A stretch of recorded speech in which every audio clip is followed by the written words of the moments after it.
हम सभी जानते हैं कि देवी देवता अपनी सवारी पर विराजमान होकर गमन करते हैं, जैसे माता लक्ष्मी उल्लू पर, भगवान विष्णु गरुड़ पर, माता दुर्गा सिंह पर, और इसी प्रकार अन्य देवी देवताओं की अपनी अपनी वाहन परंपरा है। लेकिन क्या आपने कभी सोचा है कि महाबली हनुमान जी किस वाहन पर चलते हैं? क्या उनका भी कोई वाहन है? इतना ही नहीं, हनुमान जी के पास कितने प्रकार के दिव्य अस्त्र शस्त्र हैं जिनसे वे अजेय बने रहते हैं। क्या वे केवल अपनी गदा का ही प्रयोग करते हैं या उनके पास अन्य अलौकिक शस्त्र भी हैं? अगर आप इन रहस्यों को नहीं जानते तो इस वीडियो में हम आपको बताएंगे हनुमान जी के अलौकिक अस्त्र शस्त्र और उनके अद्भुत वाहन के बारे में, जिसे जानकर आप चौंक जाएंगे। तो जुड़े रहिए और इस दिव्य जानकारी को जानने के लिए पूरा वीडियो देखिए। हनुमत सहस्त्र नाम स्तोत्र के 72वें श्लोक में हनुमान जी को वायुवाहन कहा गया है, जिसका अर्थ है कि वे वायु को अपना वाहन बनाते हैं। वायुपुत्र होने के कारण वे वायु की गति से भी अधिक तीव्र वेग से उड़ने में सक्षम हैं। उनकी इस दैवीय क्षमता का वर्णन विभिन्न ग्रंथों और कथाओं में मिलता है, जिससे उनके अतुलनीय पराक्रम और अलौकिक शक्तियों की झलक मिलती है। हनुमान जी की गति को साधारण गति नहीं कहा जा सकता, वह तो मन की गति से भी अधिक तेज है। उनके इस दिव्य बल का प्रमाण तब मिलता है जब उन्होंने श्री राम और लक्ष्मण को अपने विशाल कंधों पर बैठाया और पवन के वेग से भी तीव्र गति से आकाश में उड़ चले। देवताओं ने भी यह दृश्य देखकर हनुमान जी की गति और शक्ति की प्रशंसा की थी।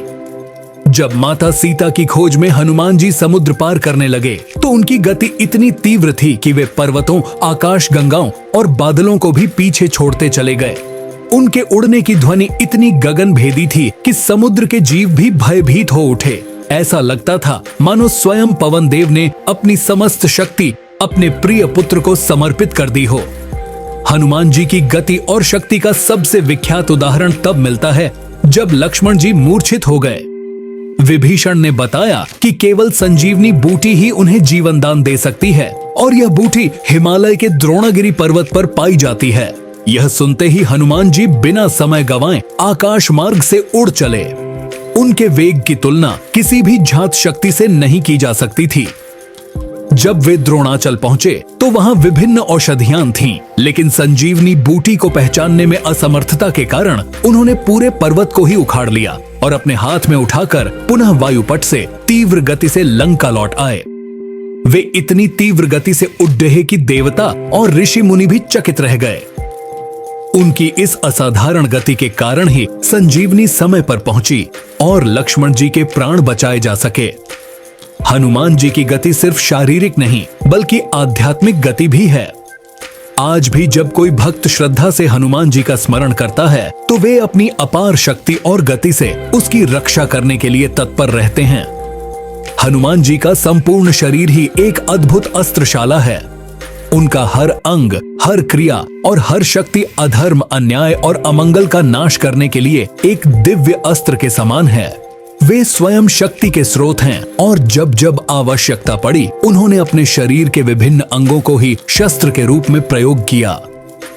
रामायण और अन्य ग्रंथों में उल्लेख मिलता है कि जब हनुमान जी युद्ध भूमि में उतरते तो उनके अस्त्र शस्त्र केवल बाहरी आयुध ही नहीं होते थे, बल्कि उनका संपूर्ण शरीर ही अस्त्रों का भंडार था। चाहे उनकी मुष्टि हो, पूंछ हो, पर्वत उठाने की क्षमता हो या उनके तीव्र नाखून, हर चीज स्वयं में एक संहारक शक्ति थी। भगवान हनुमान जी की असीम शक्ति और अद्वितीय पराक्रम का प्रतीक उनका सबसे प्रिय अस्त्र गदा है। यह केवल एक हथियार नहीं बल्कि उनके अपराजेय बल, अडिग साहस और दुष्टों के संहार की शक्ति का प्रतीक है। प्राचीन ग्रंथों में वर्णित है कि हनुमान जी की गदा का नाम कौमुदकी गदा है। कौमुदकी का अर्थ होता है मन को मोहित करने वाला, आकर्षक एवं अजेय। यह नाम ही बताता है कि यह गदा केवल विनाश का प्रतीक नहीं बल्कि शक्ति और दैवीय तेज का भी अद्भुत संगम है। हनुमान जी को यह अद्वितीय गदा धन संपत्ति के अधिपति कुबेर ने प्रदान की थी। कुबेर, जो देवताओं के कोषाध्यक्ष हैं, ने यह गदा स्वयं वरदान स्वरूप हनुमान जी को दी थी ताकि वे अधर्म और अन्याय का नाश कर सकें। कुछ ग्रंथों के अनुसार यह वही गदा है जिसे स्वयं भगवान विष्णु ने पहले धारण किया था और कालांतर में कुबेर ने इसे हनुमान जी को समर्पित किया। यही कारण है कि यह गदा अविनाशी और अजेय मानी जाती है। इससे पराजित कोई भी दैत्य या राक्षस फिर से उठने की क्षमता नहीं रखता। रामायण और अन्य ग्रंथों में ऐसे कई प्रसंग हैं जहां हनुमान जी ने अपनी इस अद्वितीय गदा का प्रयोग कर दुष्टों का संहार किया। जब हनुमान जी ने लंका में प्रवेश किया तो रावण के पुत्र अक्षय कुमार से उनका भयंकर युद्ध हुआ। अक्षय कुमार अपनी पूरी सेना के साथ हनुमान जी का सामना करने आया, लेकिन जैसे ही हनुमान जी ने अपनी कौमुद की गदा से उस पर प्रहार किया, वह युद्ध भूमि में धराशायी हो गया।